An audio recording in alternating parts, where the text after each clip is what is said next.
Kattappana rural bank നിക്ഷേപകൻ സാബുവിന്റെ മരണത്തിൽ തെറ്റുകാരെ സംരക്ഷിക്കില്ലെന്ന് CPM ജില്ലാ secretary CV. Varghese. ഭാര്യയുടെ ചികിത്സയ്ക്കായി പണം പിൻവലിക്കാൻ ബാങ്കിലെത്തിയ സാബുവിനോട് ബാങ്ക് ജീവനക്കാർ മോശമായി പെരുമാറിയെന്നാണ് അദ്ദേഹത്തിന്റെ ആത്മഹത്യാക്കുറിപ്പിലുള്ളത്.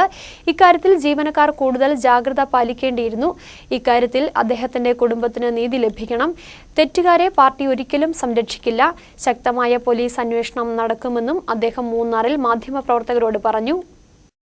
കട്ടപ്പന റൂറൽ ബാങ്ക് നിക്ഷേപകൻ സാബുവിന്റെ മരണത്തിൽ തെറ്റുകാരെ സംരക്ഷിക്കില്ലെന്ന് സിപിഎം ജില്ലാ സെക്രട്ടറി സി.വി. വർഗീസ് പറഞ്ഞു. ഭാര്യയുടെ ചികിത്സയ്ക്കായി പണം പിൻവലിക്കാൻ ബാങ്കിലെത്തിയ സാബുവിനോട് ബാങ്ക് ജീവനക്കാർ മോശമായി പെരുമാറിയെന്നാണ് അദ്ദേഹത്തിന്റെ ആത്മഹത്യാക്കുറിപ്പിലുള്ളത്. ഇക്കാര്യത്തിൽ ജീവനക്കാർ കൂടുതൽ ജാഗ്രത പാലിക്കേണ്ടതായിരുന്നു. ഇക്കാര്യത്തിൽ അദ്ദേഹത്തിന്റെ കുടുംബത്തിന് നീതി ലഭിക്കണം. സാബുവിന്റെ മരണം ദൗർഭാഗ്യകരമാണ്. തെറ്റുകാരെ പാർട്ടി ഒരിക്കലും സംരക്ഷിക്കില്ല. ശക്തമായ പോലീസ് അന്വേഷണം നടക്കുമെന്നും അദ്ദേഹം മൂന്നാറിൽ മാധ്യമപ്രവർത്തകരോട് പറഞ്ഞു. ഏത് സാഹചര്യത്തിലാണെങ്കിലും ഭാര്യയെ ആശുപത്രിയിൽ നിറക്കാൻ പണമില്ലാതെ വരുന്ന ഒരാളിനോട് അയാളുടെ ഒരു മാനസികാവസ്ഥ മനസ്സിലാക്കിക്കൊണ്ട് അവിടുത്തെ ജീവനക്കാർ പെരുമാറണമായിരുന്നു.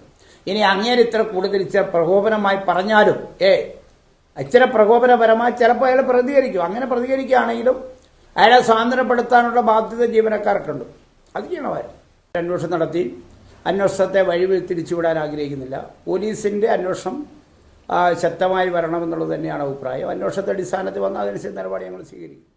പതിറ്റാണ്ടുകളായി യു.ഡി.എഫ് ആണ് ബാങ്ക് ഭരിച്ചിരുന്നത്. കഴിഞ്ഞ തെരഞ്ഞെടുപ്പിൽ എൽ.ഡി.എഫ് ഭരണസമിതി അധികാരത്തിലെത്തിയപ്പോഴാണ് യു.ഡി.എഫ് ഭരണത്തിൽ ബാങ്കിന് സംഭവിച്ച തകർച്ചയെപ്പറ്റി വ്യക്തമാകുന്നത്. ബാങ്ക് പ്രതിസന്ധിയിലാണെന്നത് വസ്തുതയാണ്. ഉത്തരവാദിത്തത്തിൽ നിന്ന് ഒഴിഞ്ഞു നിൽക്കില്ല. 17 കോടിയോളം രൂപ നിക്ഷേപകർക്ക് കുടിശ്ശികയുണ്ടായിരുന്നു. ഇതിൽ 5 കോടി രൂപ നിക്ഷേപകർക്ക് ബാങ്ക് തിരികെ നൽകി. സാബുവിന്റെ 90 ലക്ഷം രൂപയുടെ നിക്ഷേപത്തിൽ 12 ലക്ഷം മാത്രമാണ് തിരികെ നൽകാനുള്ളത്.